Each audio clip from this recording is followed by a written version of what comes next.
R you tired of your life? ನಿಮಗೇನು ನಿಮ್ಮ ಜೀವನ ಸಾಕು ಅಂತ ಅನಿಸ್ಬಿಟ್ಟಿದೆಯಾ? ದಿನ ಬೆಳಿಗ್ಗೆ ಆಗುವಾಗ ಇವತ್ತು ಒಂದು ದಿವಸ ಕಳಿಬೇಕಲ್ಲ ಅಂತ ಅನ್ಸುತ್ತಾ? ನಿಮಗೆ ಎಲ್ಲೋ ಲಾಸ್ಟ್ ಆಗಿರೋ ಥರ ಫೀಲ್ ಆಗ್ತಾಯಿದೆಯಾ? ಲೈಕ್ ಎಲ್ಲೋ ಕಳೆದೋಗಿರೋ ಥರ, ಮತ್ತು ಸುಮ್ಮನೆ ಎಕ್ಸಾಸ್ಟೆಡ್ ಆಗಿ ತುಂಬ ಟಯರ್ಡಾಗಿ ಇರೋ ಥರ ಫೀಲ್ ಆಗ್ತಾಯಿದೆಯಾ? ಈ ಒಂದು ಫಿಲ್ಟರ್ಡ್ ಲೈಫ್ ಏನು ಇವಾಗ ಎಲ್ಲರೂ ಲೀಡ್ ಮಾಡ್ತಾ ಇದ್ದಾರೆ, ಯಾವುದನ್ನು ಇಲ್ಲೇ ಇರೋದನ್ನು ತೋರಿಸ್ಕೊಳ್ಳೋ ಥರ ತೋರಿಕೆಯ ಜೀವನ ಏನು ಮಾಡ್ತಾ ಇದ್ದಾರೆ, ಇದೆಲ್ಲ ಲೈಕ್ ಪರ್ಮನೆಂಟ್ ಅಲ್ಲ. Just know that you are not alone. Hey everyone, how you all? Hope you all are doing good. ಇವತ್ತು ನಾನು ನಿಮ್ಮೆಲ್ಲರಿಗೂ ಒಂದು ಮೆಸೇಜ್ನ ಶೇರ್ ಮಾಡ್ತಾ ಇದ್ದೀನಿ.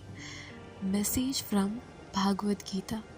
ಹೌದು, ಯಾವುದನ್ನು ನಿಮ್ಮ ದೃಷ್ಟಿಕೋನವನ್ನು ಬದಲಾಯಿಸುವಂಥ ಒಂದು ಶಕ್ತಿ ಇದೆ, ಮತ್ತು ನಿಮ್ಮನ್ನೇ ನೀವು ಪುನಃ ಪಡೆದುಕೊಳ್ಳೋದಕ್ಕೆ ಈ ಒಂದು ಭಗವದ್ಗೀತಾ ನಿಮಗೆ ಹೆಲ್ಪ್ ಮಾಡುತ್ತೆ.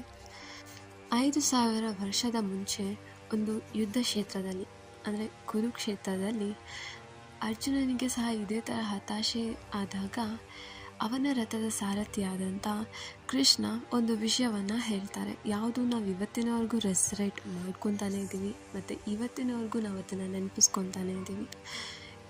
ಏನಂದರೆ, ಒಂದು ಆತ್ಮ ಅನ್ನೋದಕ್ಕೆ ಹುಟ್ಟು ಮತ್ತು ಸಾವು ಅನ್ನೋದು ಇರೋದೇ ಇಲ್ಲ. ಕೃಷ್ಣ ಅರ್ಜುನನಿಗೆ ಮತ್ತು ನಮಗೆ ಈ ಒಂದು ವಿಷಯವನ್ನು ಹೇಳ್ತಾ ಇದ್ದಾರೆ. ಆತ್ಮ ಅನ್ನೋದು ಶಾಶ್ವತ ಅಲ್ಲ ಅಂತ ನೆನಪಿಸ್ತಾ ಇದ್ದಾರೆ. ಯಾವುದೇ ದುಃಖ, ಸೋಲು, ಹಿನ್ನಡೆಗಳಾಗಿರ್ಬೋದು, ಅದೆಲ್ಲ ಒಂದು ಕ್ಷಣ ಅಷ್ಟೇ, ಒಂದು ಮೂಮೆಂಟ್ಸ್ ಅಷ್ಟೇ. ಎಲ್ಲನೂ ನಮ್ಮ ಜರ್ನಿನ ಒಂದು ಟೆಂಪ್ರವರಿ ಸ್ಟ್ರಗಲ್ಸ್ ಆಗಿರುತ್ತೆ. ಯಾವುದು ನಮ್ಮನ್ನ ಇನ್ನೂ ಒಂದು ದೊಡ್ಡ ಬ್ಯಾಟಲ್ಗೆ ರೆಡಿ ಮಾಡೋದಕ್ಕೆ ಆಗಿರುತ್ತೆ. ಒಂದು ತುಂಬ ಫೇಮಸ್ ಸ್ಲೋಗನ್ ಇದೆ, ಅದು ಸಹ ಭಗವದ್ಗೀತಾಯಿಂದನೇ. ಅದೇನೆಂದರೆ, ನಿಷ್ಕಾಮ ಕರ್ಮ. ಅದರ ಅರ್ಥ ಯಾವುದೇ ಒಂದು ಅಟ್ಯಾಚ್ಮೆಂಟ್ಸ್ ಇಲ್ಲದೆ ನಮ್ಮ ಕರ್ಮಗಳನ್ನು ಮಾಡ್ತಾ ಹೋಗೋದು. ಎಲ್ಲಿವರೆಗೂ ನಿಮ್ಗನ್ಸುತ್ತೆ ಈ ಒಂದು ಭಯ ನಿಮ್ಮನ್ನ ಕನಸುಗಳನ್ನು ಅನುಸರಿಸೋದ್ರಿಂದ ತಡೆಯೋಕ್ಕಾಗತ್ತೆ ನಿಮ್ಮನ್ನ ಅಂತ, ಕೃಷ್ಣ ನಮ್ಗೆ ಹೇಳ್ತಾ ಇದ್ದಾರೆ, ಯಾವುದೇ ಸೋಲು ಮತ್ತು ಗೆಲುವಿನ ನಿರೀಕ್ಷೆ ಇಲ್ದಿರ ನೀವು ನಿಮ್ಮ ಕನಸುಗಳನ್ನು ಮೇಲೆ ಗಮನ ಇಡಿ ಅಂತ. ನಿಮಗೆ ಈ ಲೈಫಲ್ಲಿ ನಿಮ್ಗೇನು ಬೇಕೋ ಅದನ್ನು ಮಾಡುವಂಥ ಒಂದು ಸಾಮರ್ಥ್ಯ ಇದೆ. ಅಂದರೆ ಗೆಲುವನ್ನೇ ಅನುಸರಿಸ್ಕೊಂಡು ಏನಕ್ಕೆ ಸ್ಟಾರ್ಟ್ ಮಾಡ್ತೀರಾ? ನಿಮ್ಮ ಕೆಲಸ ಏನಿದ್ರೂ ಮಾಡೋದು, ಮತ್ತು ಸಕ್ಸಸ್ಫುಲ್ ಅನ್ನೋದು ಒಂದಿಲ್ಲ ಒಂದು ದಿವಸ ಆಗಬೇಕಾಗಿರೋದೆ. ಮತ್ತು ಅದ್ರ ಬಗ್ಗೆ ಚಿಂತೆ ಏನಕ್ಕೆ, ಹತಾಶೆ ಏನಕ್ಕೆ ಅಂತ ಹೇಳ್ತಾ ಇದ್ದಾರೆ. ಒಂದು ಅಟ್ಯಾಚ್ಮೆಂಟ್ ಆಯಿತು, ಮತ್ತು ಇನ್ನೊಂದು ಡಿಟ್ಯಾಚ್ಮೆಂಟ್, ಅಂದರೆ ಬೇರ್ಪಡುವಿಕೆ. ಜೀವನದಿಂದಲೇ ಅಂತ ಹೇಳೋಕ್ಕಾಗಲ್ಲ, ಬಟ್ ಆದರೆ ನೆಗೆಟಿವ್ ಥಿಂಕಿಂಗಿಂದ ಮತ್ತು ನಿಮ್ಮನ್ನು ನೀವು ಬೇರೆಯವ್ರ ಜೊತೆ ಕಂಪೇರ್ ಮಾಡ್ಕೊಳ್ಳೋದ್ರಿಂದ ಯಾವುದು ನಮ್ಮನ್ನು ಕಂಪ್ಲೀಟ್ಲಿ ಮೆಂಟಲಿ ಡ್ಯಾಮೇಜ್ ಮಾಡಿಬಿಡತ್ತೆ. ಯಾವಾಗ ನಿಮಗೆ ಅರಿವಾಗತ್ತೆ ಕಿ ಇಲ್ಲಿ ಇರೋ ಯಾವುದೇ ಜನರ ಒಪಿನಿಯನ್ ಮೇಲೆ ನಿಮ್ಮ ಒಂದು ಜೀವನ ಯಾವತ್ತೂ ಸಹ ಆಧಾರಿತವಾಗಿರಲ್ಲ. ಇಲ್ಲಿ ನಿಮ್ಮ ಖುಷಿ ನೀವೇ ಪಡೆದುಕೊಳ್ಬೇಕು.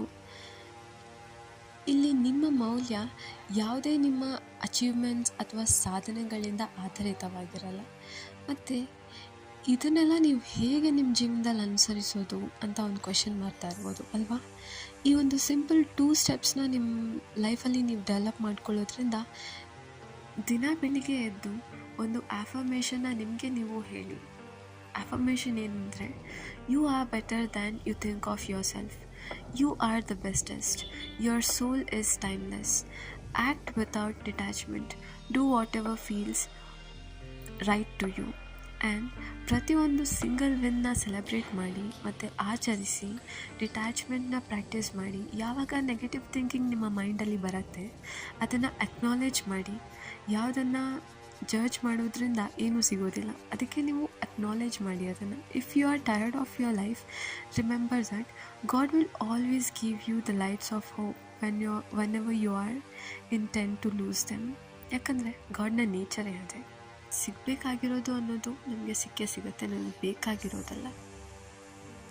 Okay then bye.